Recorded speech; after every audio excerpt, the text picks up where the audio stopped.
लेकर विवाद लगातार बढ़ता जा रहा है। अभ्यर्थी पिछले 3 दिन से धरने पर डटे हुए हैं। मुख्य परीक्षा की तिथि आगे बढ़ाने की मांग कर रहे हैं तमाम स्टूडेंट जो कि धरने पर डटे हुए हैं।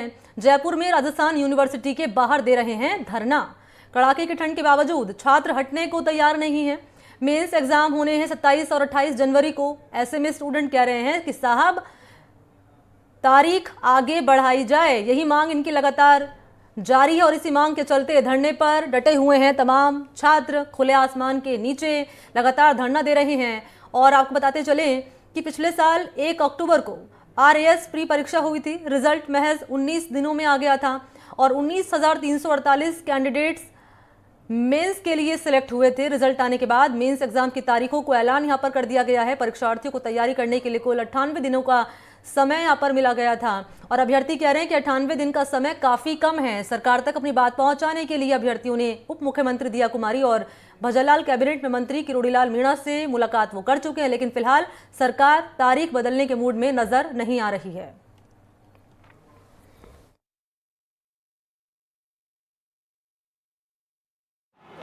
RS मेंस की परीक्षा की तारीख बढ़ाने को लेकर आंदोलन अब तेज होता जा रहा है। आज धरने का तीसरा दिन है और कल से ही कई अभ्यर्थी भूख हड़ताल पर भी बैठ गए हैं और उसके बाद से यह मामला और तूल पकड़ता हुआ दिखाई दे रहा है।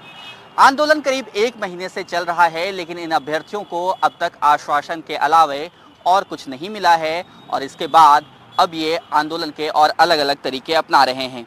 इनमें से कुछ अभ्यर्थी हैं जो अब भूख हड़ताल पे हैं। हम उनसे बात करेंगे, जानने की कोशिश करेंगे कि अब क्या क्या रास्ता रह गया है वो आप लोगों के पास। सर, हमारा रास्ता लोकतंत्र में जो दिए है वो हमने सब अपना दिए। पहले डेलीगेशन के रूप में, पहले बुलावा के रूप में, जो आए नहीं है हम भी गए, वो सबकी रिक्वेस्ट मान ली। सभी ने, हमारे दोस्तों ने बहुत पहले से ही सबको अवगत कराया। एक आदमी ने 50-50 बार एक विधायक को लिखवाया है। सारे विधायकों ने लिखा, सारे कैबिनेट मंत्री ने बोला, CM साहब ने भी। अभी आप भूख हड़ताल पे हैं? आप भी? हाँ, मेरे को हो गए 12 घंटा बिना पानी पिए और मैं आराम से बैठा हूँ अभी तो। लेकिन पानी भी नहीं पी रहे आप लोग? नहीं, मैं पानी नहीं पी रहा। मैं 5 बजे कल शाम को, जब से मैं दिव्या कुमारी मैम, महारानी साहब से, उप मुख्यमंत्री साहब से मिल के आए थे, तब से हम थोड़ा निराश हो गए थे। तो हमने, हमारा एक ही रास्ता बचा था, वो था आमरण अनशन और भूख हड़ताल पे।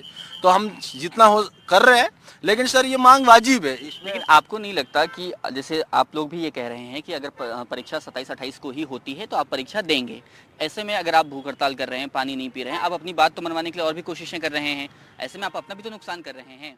सर, नुकसान कर रहे हैं तो ये तो सरकार को समझना चाहिए ना कि मैं सत्ता में जब आने से पहले मैं लोकतंत्र में यही बातें कह रहा था कि भाई 5 महीने 3 महीने कम होता है। आप ट्वीट सर पीछे है और आप महीना हुआ है अभी एक सरकार को, महीने में आके आप छात्रों को रुलाने जैसी स्थिति में लाके खड़ा कर दिया। और आप खुद कह रहे हैं कि हम एग्जाम लेके, और हमारे सूत्र ऐसे है कि हम एग्जाम दे रहे। क्यों? हम एग्जाम वैसे भी बाहर है सर। 30 सब्जेक्ट है, 30 सब्जेक्ट नहीं पढ़ पा रहे। पहला अटेम्प्ट है आपका? पहला अटेम्प्ट है। तो क्या करना चाह रहे हैं वो आप लोग, क्योंकि अगर 27-28 को ही परीक्षा होती तो उसमें क्या विकल्प रहेंगे आपके पास? सर, विकल्प यही है, हमसे कुछ हो भी नहीं रहा, टाइम मिल नहीं पा रहा, हम रिवीजन कर नहीं पा रहे, तो हम टाइम मांग रहे जिससे अपनी तैयारी को अच्छी तरह से कर पाए।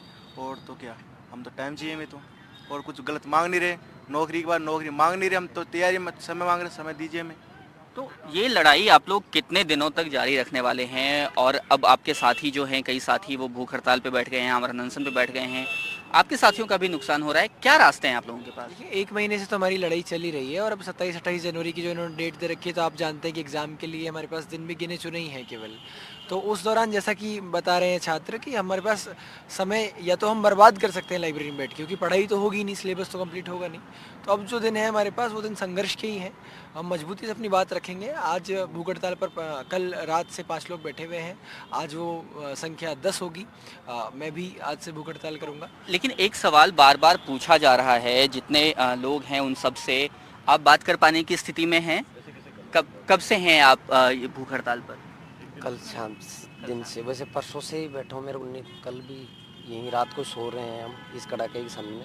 हम एक कोई नेता भी नहीं है और हम एक छात्र हैं जो हम प्री पास करके आए हैं। हमारे मतलब किसान परिवार से हैं। हमारे मतलब पापा वगैरह परिवार ने पैसा लगाया, हम यहाँ पढ़ रहे हैं। मतलब तो सरकार से गुजारिश कर रहे हैं, भाई हमारे को समय दो, हमें नौकरी नहीं चाहिए। अगर हमारे को मौका मिलेगा तो हम ज़रूर मेंस में भी सक्सेस होंगे।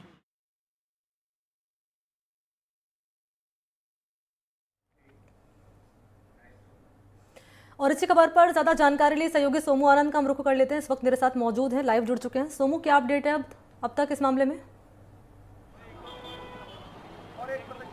जी देखिए, इन अभ्यर्थियों का धरना तीसरे दिन भी जारी है और जैसा हमने पहले भी दिखाया कि इनमें से कई अभ्यर्थी अब भूख हड़ताल और आमरण अनशन पर बैठ रहे हैं और अपनी आवाज़ तेज करने की कोशिश कर रहे हैं। इन्हीं अभ्यर्थियों में से एक की अब से थोड़ी देर पहले तबीयत बिगड़ गई थी और उसके बाद उन्हें एम्बुलेंस से अस्पताल ले जाया गया, लेकिन अभी भी यहाँ पर राजस्थान विश्वविद्यालय के प्रांगण में ये सभी अभ्यर्थी डटे हुए हैं और इनकी मांग बस एक ही है कि राजस्थान जो लोक सेवा आयोग है उसमें जो मेंस की परीक्षा की तारीख दी है उसे 3 महीने के लिए बढ़ाया जाए ताकि इन्हें तैयारी का और भी ज़्यादा समय मिल पाए।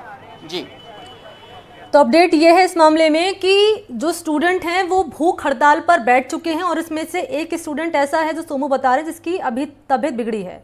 तो ये जानकारी इन्होंने सरकार तक पहुंचाई है या आरपीएससी के किसी सदस्य को इस बात की जानकारी है कि छात्र अब रणनीति के रूप में यहाँ जो है भूख हड़ताल पर बैठे हुए हैं? जी बिल्कुल, देखिए इन्होंने कई दफ़े अलग अलग विधायकों से, मंत्रियों से और यहाँ तक कि मुख्यमंत्री से भी इनकी 2 से 3 दफ़े मुलाकात हो चुकी है। उप मुख्यमंत्री दिया कुमारी से कल भी ये लोग मिलकर के आए थे, उससे पहले भी इनकी मुलाकात हुई थी। तब ऐसा इनका कहना है, इनका ऐसा दावा है कि तब उप मुख्यमंत्री दिया कुमारी ने कहा था कि 24 घंटे के अंदर आपकी मांगों पर सकारात्मक कार्रवाई हो जाएगी, लेकिन कल तक भी ऐसा नहीं हुआ और उसके बाद से ये भूख हड़ताल पर बैठने को मजबूर हुए। तो जाहिर है इन्होंने अपनी बात अलग अलग तरीके से सरकार के नुमाइंदों तक पहुंचाई है। आरपीएससी की तरफ से हालांकि आधिकारिक रूप से इस पर कोई सूचना नहीं है, लेकिन इन्होंने वहां तक भी अपनी बात पहुंचाई है चिट्ठियों के माध्यम से और इन्होंने प्रधानमंत्री को भी चिट्ठी लिखी। कल ही इन्होंने प्रधानमंत्री को चिट्ठी लिखी है और अपनी जो मांगे हैं वो वहां तक पहुंचाने की कोशिश की है। अलग अलग प्लेटफॉर्म्स का यूज करते हुए, अलग अलग लोगों से मिलते हुए ये लगातार अपनी बात पहुंचा रहे हैं, लेकिन इनका ऐसा आरोप है कि हर जगह से इन्हें सिर्फ क्या बताई जा रही है? मिल रहा है, कंडीशन अभी कोई ठोस जिसे कार्रवाई अस्पताल में भर्ती नहीं। कराया गया है, जिसकी तबीयत बिगड़ी है, अभी संक्षेप में जवाब। जी बिल्कुल, उनकी स्थिति अभी बेहतर है और थोड़ी देर में उनको अस्पताल से छुट्टी मिल जाएगी, ऐसी सूचना है। ठीक है, शुक्रिया आपका सोमू तमाम अपडेट इस खबर पर देने के लिए।